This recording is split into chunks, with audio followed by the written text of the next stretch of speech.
Welcome to Teen Talk, brought to you by Contact Community Services. This program is dedicated to discussing your issues and promoting teen voices for good choices. Hi, my name is Quinn, and this is Ariel, and today we're at the Upstate Cancer Center interviewing Theresa Hankin, who's a respiratory therapist and a tobacco treatment specialist, and we're discussing lung cancer because it is Lung Cancer Awareness Month, and things related to it like smoking and cigarettes and e-cigarettes. What percentage of people that smoke get lung cancer? Would you say? So 30% of cancer deaths are caused by smoking. 30%. 1 in 5 deaths in the United States are caused from tobacco use. How likely is a regular smoker to get cancer from smoking? So every cigarette that someone smokes, or any chewing tobacco, or any kind of tobacco use that's not just cigarettes, leads to cancers. There's up to 69 to 70 carcinogens in tobacco smoke, and that's what causes cancer. It alters things in your body,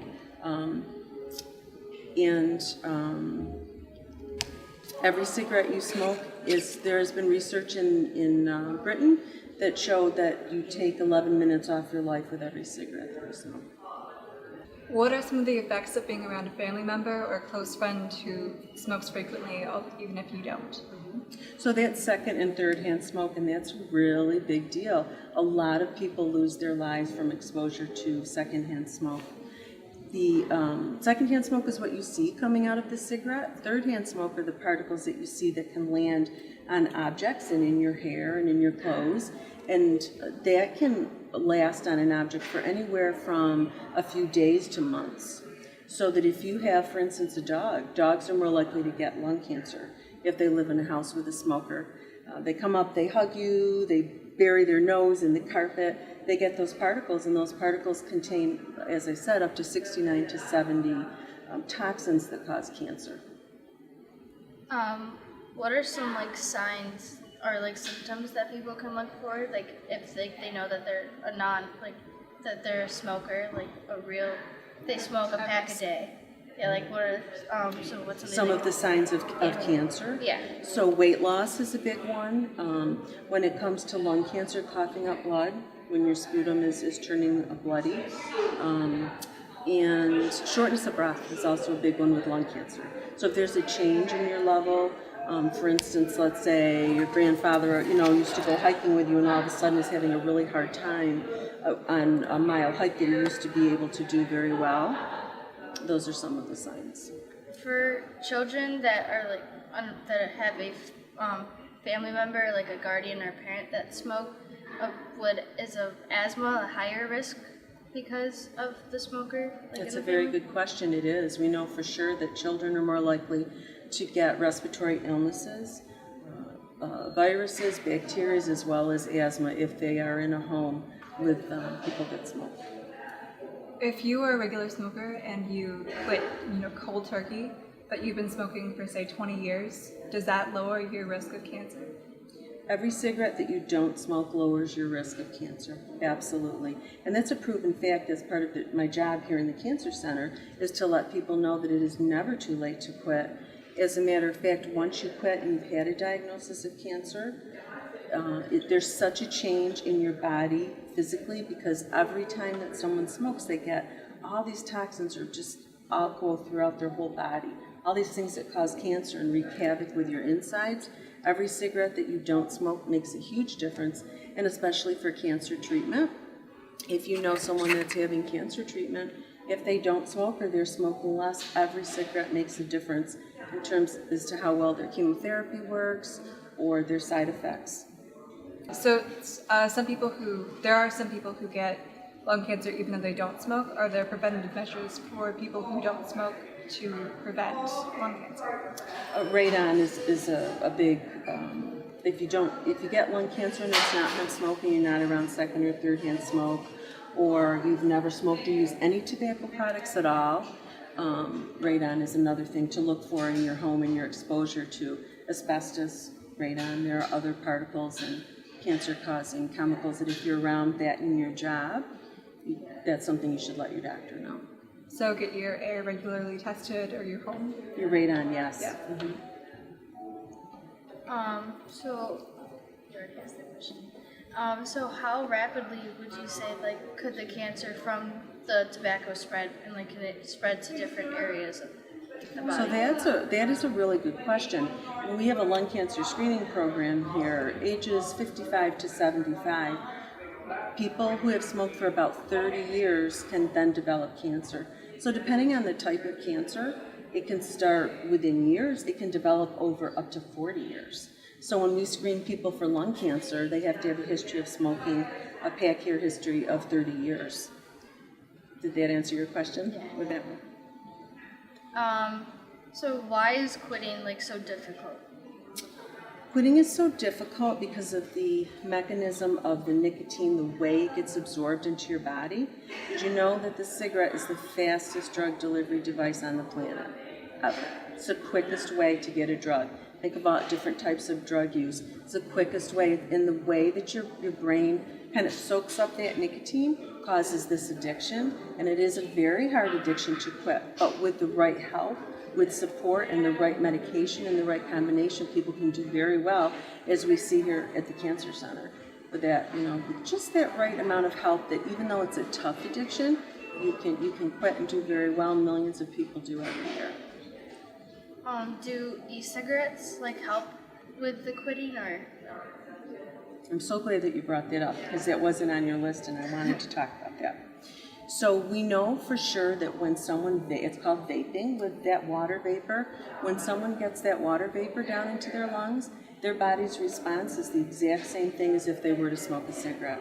The newest research shows that their body's response is put on your suit of armor and fight all those toxins and get them out of our body. Chronic inflammation leads to diseases and leads to cancers. So electronic cigarettes are not a proven method to help people quit. Many people try them. Many people use them for other types of drug use, which is really bad as well. The other thing with electronic cigarettes is that someone can start with this vaping. Oh, that looks kind of cool. It's not smoking cigarettes. It should be okay for me. But there's nicotine in that. It's called nicotine juice. And so you become addicted to nicotine even though you're not smoking cigarettes. So that's important to know. So would people who vape be at a similar risk for lung cancer as people who just use cigarettes? So the research hasn't been done on that, but it certainly will be in the future, and very, very important. But we know, and like I said, the newest research on electronic cigarettes is showing that chronic inflammation is the same as whether you were drawing tobacco smoke into your lungs and drawing in that water vapor, which also, by the way, that water vapor also has cancer-causing chemicals in it. Not as many as a cigarette, but it still does. And a lot of people don't know that. It's not common knowledge. Is it known whether or not, is there like a secondhand smoke effect that's similar to cigarettes that occurs with vaping? Oh, I love these questions that you guys are throwing out there. So when people started using electronic cigarettes, children, they could be in their room, they used to be a smoker, and all of a sudden they're vaping, they're using the electronic cigarette in their living room, and their little child comes in, and all of a sudden their child has an asthma attack, had never had asthma before and couldn't breathe, you have to take them to the ER. So, all that research is yet to be proven, but for sure, that is one of the things that we know, that people have really bad reactions to that water vapor. Because if you think about it, anything that's not meant to be in your body or in your lungs, our bodies are amazing machines, and they are made to fight off things that are bad for us. And water vapor is not meant to be in your lungs. So very often people will have what we call a reactive lung problem because of that vapor. So back to like the cigarettes thing. So compared to like the vaping or like the e-cigarettes, so how would you say, like, how many cigarettes would you have to smoke a day to get the lung cancer, and then how many would you have to smoke for the e-cigarettes or like the vape to get like lung cancer? So again, there's not a lot of research out. There is with each year, with each passing year, we're getting more research out on electronic cigarettes. But I would say that any toxin that we know causes cancer, if I said to you, for instance, some of those toxins that are in tobacco smoke, such as formaldehyde. You know, if I said to you, take some butane and, you know, put that into your body, draw it into your lungs and see how you feel. I'm pretty sure that if I said that to you, you'd be like, I'm not doing that. Why would I do that? That's really gross, you know, and it's scary, right? It's scary. But the electronic cigarette and that ritual of smoking and vaping, if you will, is masked by, well, we can't see it. We don't see all those toxins, but they're there, and research has proven time and time again. There's now actually up to 7,000 different toxins in tobacco smoke. I don't know if I said that earlier, and I said 69 to 70 of which are known carcinogens. So there's so many chemicals. Anytime you heat anything, there's a chemical reaction. There's already those chemicals in there, and then there's this chemical reaction, and you're dispersing that all throughout your body. So there's no safe cigarette, there's no safe vaping. Let's put it that way. And I know that you have a visual representation of something that occurs in your lungs that's not safe. So that comes one of from the cigarettes. things that we visually can see, and I always used to say, so I'm a respiratory therapist, and I was about 19, 20 when I started school, and one of the first things we did was we had a human lung, and they showed us one that was a perfectly pink, healthy lung, and one that was diseased due to tobacco smoke. And one of the first things I can remember, even at that young age, is thinking, wow, if people could see that before they start smoking, they saw it right in front of them, and they're like, wow, that is really awful. I would never want to do that to my insides. So an example of that is tar. So every time that you smoke, there is this very thick, sticky, really gross substance, and this is tar. You can't have a cigarette without it. It lines your airways. It makes it more difficult for you to breathe, to get air in, to get air out. Your lungs can't do its job. It taxes your heart, taxes every part of your body. And if you have any relatives or friends that are smokers, ask them to just take a jar of water and for a week or so, put all their cigarettes in there and see what happens to that water. It is really disgusting. And that is what's happening inside your body, specifically to your lungs, because the first place you're drawing all that smoke is into your lungs. It's very thick and sticky and just causes all kinds of problems in your lungs. So how much tar would you say is in one cigarette? Like how much tar would go into your lungs from it? I actually can't answer that. I don't know specifically how much, but it's the entire time that you're smoking. There, a lot of times people will think, or the industry, the tobacco industry, if you will, try to say there's light cigarettes. You know, there's less tar in these cigarettes. There's no such thing as a safer cigarette at all. And so when they will have these claims, then people will go out and research that and find that there's no such thing as a low tar cigarette. It depends on how you draw it, how long you hold it in your lungs. There are a lot of variables, and that tar is with every breath that you take. A really good example of that is if you have any family members that smoke or friends that smoke, and let's say, you know, in your house or in their house, and if you went and took like squeegee and went down their window, you would see it. You would see the brown tar. So it builds up and it doesn't go away. Is there a lot of funding for lung cancer?